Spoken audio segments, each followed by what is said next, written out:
The Federal Department of Labor and OSHA have been in the process of changing safety regulations for fire departments across the country. However, local fire departments and elected officials see a major problem in funding and recruitment, both areas that they already struggle with. If these new regulations get passed, it's going to be a bit of a problem.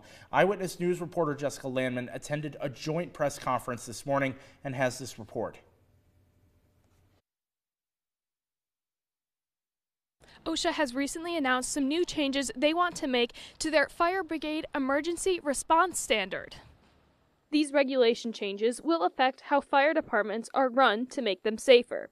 There, however, is a large concern from local fire departments that these regulations would negatively affect them.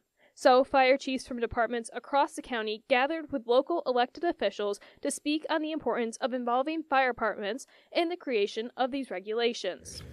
Some of the things that OSHA is looking at right now is to change the mandate for our physicals. Currently, right now, an estimated cost of a physical for a volunteer fire department, volunteer firefighters, is around $380.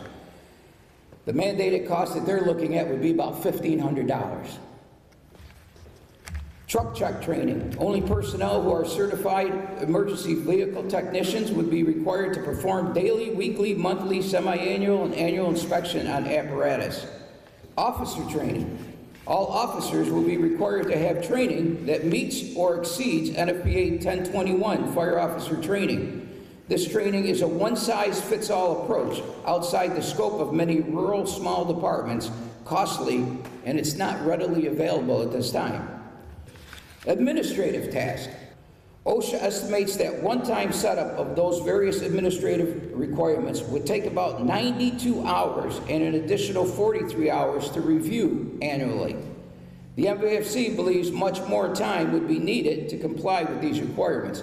Now, on top of that, these people to my left and my right work. They have another job, but they dedicate themselves, as many of the politicians said here today, to their communities. OSHA has not made changes to these regulations in more than 40 years and is only now proposing major changes with limited, if any, consideration of the impacts these mandates will have on local fire departments, both career and volunteer, and especially small and rural fire departments. If OSHA is successful with the new requirements, would create significant administration and operational difficulties and could ultimately compromise public safety, all while driving up the cost of providing fire protection. There will be a virtual public hearing November 12th for fire chiefs all around the state and the country to join in and give their thoughts on these new changes. Reporting in Marcy, I'm Jessica Landman, Eyewitness News. Governor Hochul's office reported today that shooting